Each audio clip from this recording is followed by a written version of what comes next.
Assalamualaikum warahmatullahi wabarakatuh. Kami dari kelompok 11 Ekonometrika akan melanjutkan membahas tentang materi analisis regresi berganda. Sebelumnya, perkenalkan anggota kelompok kami. Yang pertama yaitu Mariska Dinda Aniftah, yang kedua Hilya Afidahia, yang ketiga Sheila Fadilah, dan yang keempat yaitu Octavia Dwiningsih. Yang pertama yaitu membahas tentang kesalahan baku regresi berganda parsial. Seperti halnya dalam regresi linear sederhana, proses selanjutnya dalam analisis regresi berganda ialah menentukan ketepatan persamaan regresi yang dihasilkan untuk menduga nilai variabel tak bebas dengan menggunakan kuadrat terkecil. Menentukan ketepatan pendugaan konstanta B1.23 dan menentukan ketepatan pendugaan koefisien regresi parsial B12.3 dan B13.2. Tingkat ketepatan atau ketelitian itu diukur dengan kesalahan baku atau kita bisa menyebutnya standard error. Besarnya kesalahan baku estimasi menunjukkan ketepatan persamaan regresi untuk menjelaskan nilai variabel tak bebas yang sebenarnya. Semakin kecil nilai kesalahan baku estimasi menunjukkan semakin tingginya ketepatan persamaan regresi yang dihasilkan untuk menjelaskan nilai variabel tak bebas yang sesungguhnya. Dan sebaliknya, semakin besar nilai kesalahan baku estimasi menunjukkan semakin rendahnya ketepatan persamaan regresi yang dihasilkan untuk menjelaskan nilai variabel tak bebas yang sesungguhnya.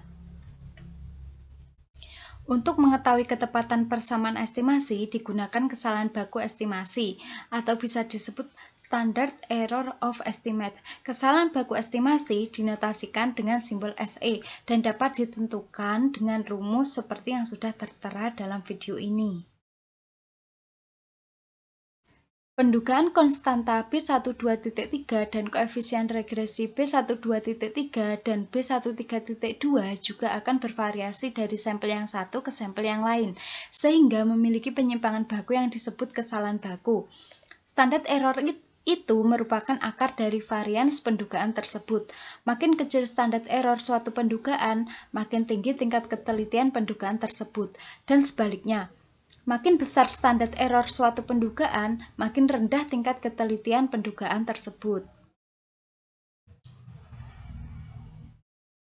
Standar error B1.23 dinotasikan SB1.23 dan dirumuskan sebagai berikut, di mana SB1.232 sama dengan varians dari standar error B1.23, sehingga standar error B1.23 adalah SB1.23 sama dengan akar SB1.232 kuadrat.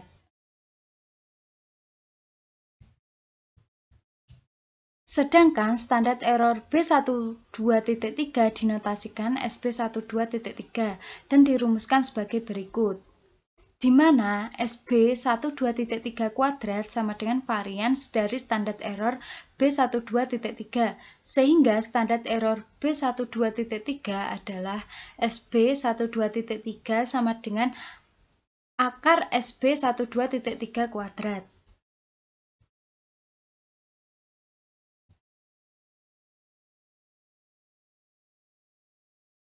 Dan standar error B13.2 dinotasikan SB13.2 dan dirumuskan sebagai berikut, di mana SB kuadrat 12.3 varians dari standar error B13.2, sehingga standar error B13.2 adalah SB13.2 sama dengan akar SB13.2 kuadrat.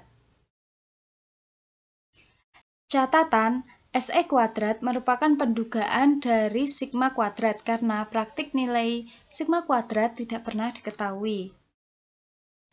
Yang kedua yaitu koefisien determinasi.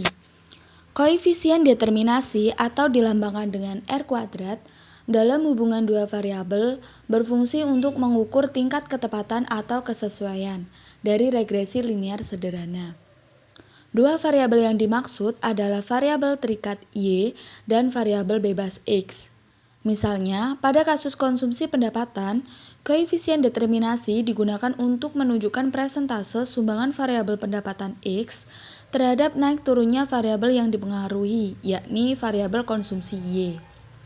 Sedangkan koefisien determinasi berganda atau multiples coefficient of correlation dengan simbol R kuadrat merupakan hubungan antara tiga variabel, yakni regresi Y terhadap X2 dan X3 untuk mengetahui berapa besarnya persentase sumbangan X2 dan X3 terhadap naik turunnya Y secara bersama-sama.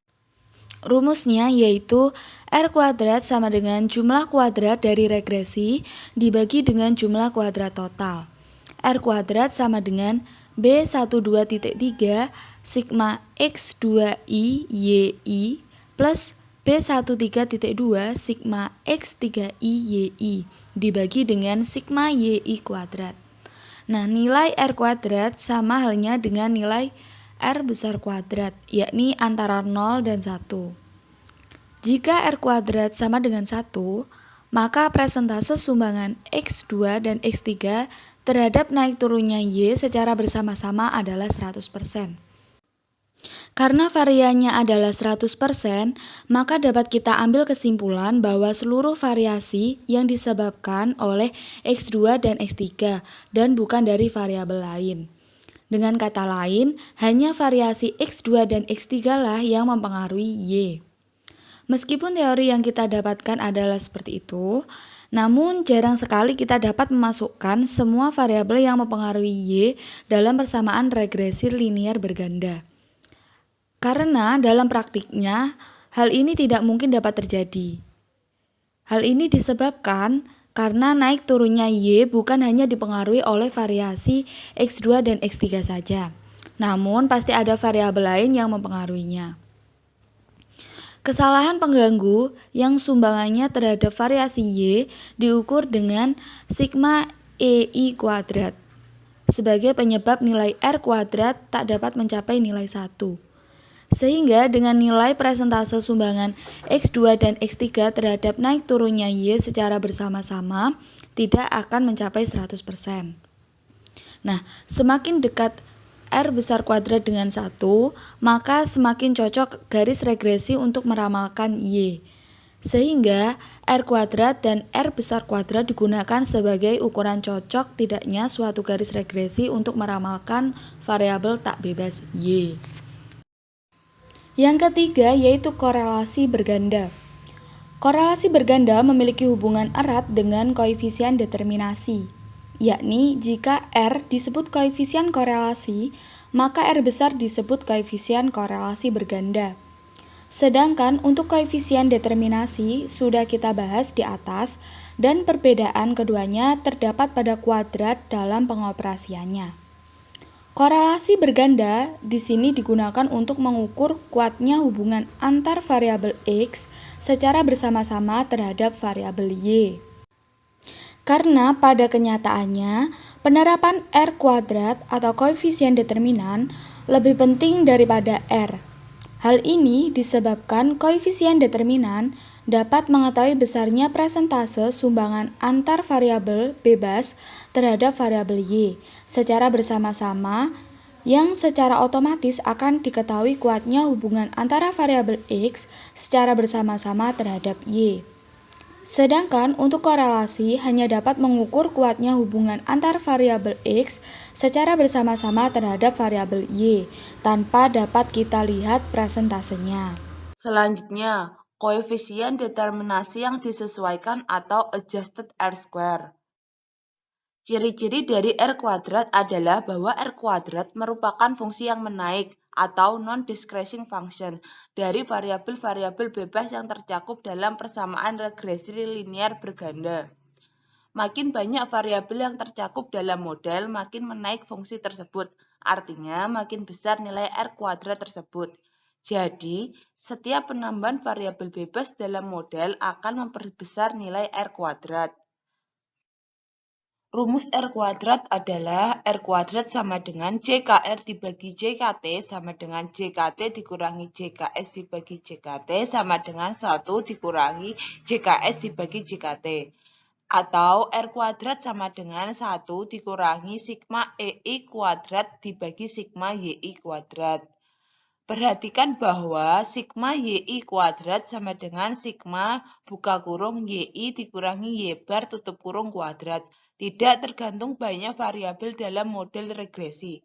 Berapapun jumlah variabel yang tercakup dalam model regresi tidak akan mempengaruhi nilai sigma YI kuadrat. Sebaliknya, JKS sama dengan sigma EI kuadrat, tergantung kepada banyaknya variabel bebas dalam model regresi. Ingat rumus di bawah ini. Jadi, sigma EI kuadrat memang tergantung variabel bebasnya. Makin banyak variabel bebas, makin kecil sigma EI kuadrat yang berarti makin besar R kuadrat. Berdasarkan kenyataan ini, di dalam membandingkan dua model regresi dengan variabel tak bebas sama, tetapi jumlah variabel bebasnya berbeda, kita harus berhati-hati memilih model regresi dengan nilai R kuadrat tertinggi. Untuk membandingkan dua nilai R kuadrat harus memperhitungkan banyaknya variabel bebas di dalam model regresi. Hal ini bisa dilakukan dengan mendefinisikan suatu alternatif dari R kuadrat sebagai berikut. R bar kuadrat sama dengan 1 dikurangi sigma EI kuadrat dibagi dalam kurung N dikurangi K dibagi sigma YI kuadrat dibagi dalam kurung N dikurangi 1. R bar kuadrat disebut R kuadrat yang disesuaikan atau adjusted R square, yang berarti R kuadrat sudah disesuaikan dengan derajat bebas dari masing-masing jumlah kuadrat yang tercakup di dalam perhitungan R bar kuadrat. Dari rumus-rumus di atas mudah dipahami bahwa R bar kuadrat dan R kuadrat saling berhubungan, dan jika disubstitusikan akan diperoleh rumus sebagai berikut. R bar kuadrat sama dengan 1 dikurangi dalam buka kurung 1 dikurangi R kuadrat tutup kurung dikali dalam kurung N dikurangi 1 dibagi dalam kurung N dikurangi K. Dari rumus tersebut jelas bahwa yang pertama, jika K lebih dari 1, maka R bar kuadrat kurang dari R kuadrat. Artinya bahwa apabila banyak variabel bebas ditambah, R bar kuadrat dan R kuadrat akan sama-sama meningkat. Tetapi peningkatan R bar kuadrat lebih kecil daripada R kuadrat. Yang kedua, R bar kuadrat dapat positif atau negatif, walaupun R kuadrat selalu non-negatif. Jika R bar kuadrat negatif, nilainya dianggap 0. Penting dicatat bahwa untuk membandingkan dua model regresi berdasarkan nilai koefisien determinasi, baik yang disesuaikan atau tidak, variabel tak bebasnya harus sama, sedangkan variabel bebasnya dapat berbentuk apa saja. Contoh, YI sama dengan B1 ditambah B2X2I ditambah B3X3I. Len YI sama dengan A1 ditambah A2X2I ditambah A3X3I. Berdasarkan contoh tersebut, kita dapat melakukan perbandingan baik dengan menggunakan R kuadrat maupun R bar kuadrat. Hal ini disebabkan karena sesuai definisi R kuadrat mengukur persentase sumbangan X terhadap variasi naik turunnya Y. Maka dari itu, persamaan YI sama dengan BI plus B2X2I plus B3X3I. R2 mengukur presentasi sumbangan X2 dan X3 terhadap variasi naik turunnya Y. Sedangkan pada persamaan len YI sama dengan A1 plus A2X2I plus A3X3I mengukur presentasi sumbangan X2 dan X3 terhadap variasi naik turunnya len Y. Perlu diingat bahwa Y tidak sama dengan len Y. Y menunjukkan perubahan mutlak dan len Y menunjukkan perubahan relatif atau proporsional dalam Y. Selanjutnya yaitu koefisien korelasi parsial. Koefisien korelasi parsial adalah indeks atau angka yang digunakan untuk mengukur keeratan hubungan antara dua variabel. Jika variabel lainnya konstanta pada hubungan yang melibatkan lebih dari dua variabel, maka koefisien korelasi parsial untuk tiga variabel. Selanjutnya yaitu untuk hubungan dari tiga variabel tersebut, yaitu R12 untuk koefisien korelasi antara Y dan X2, R13 untuk koefisien korelasi antara Y dan X3, dan R23 untuk koefisien korelasi antara X2 dan X3.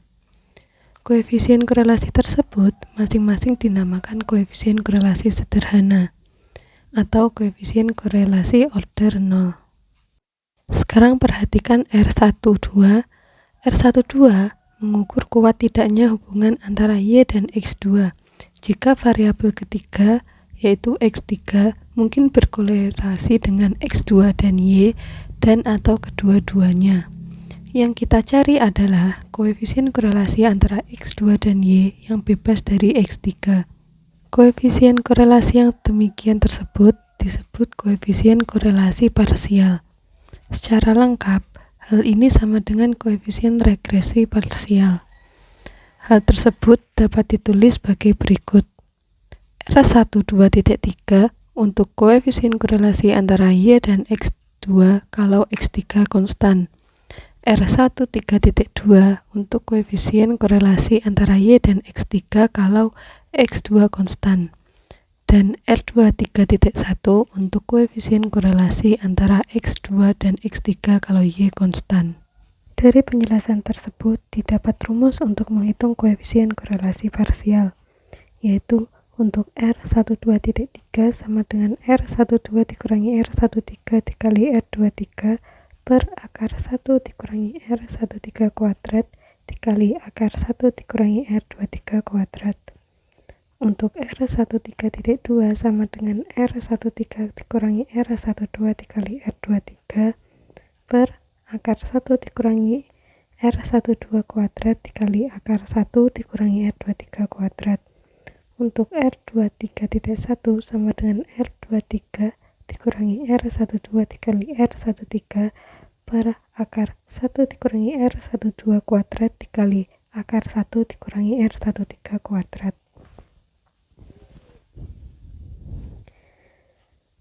Dari rumus tersebut dapat disimpulkan bahwa koefisien korelasi parsial ini disebut koefisien korelasi order 1. Kata order di sini dimaksudkan banyaknya angka indeks di belakang titik. Sekian presentasi dari kelompok kami. Ada kurang lebihnya mohon maaf. Wabillahi taufiq wal hidayah. Wassalamualaikum warahmatullahi wabarakatuh.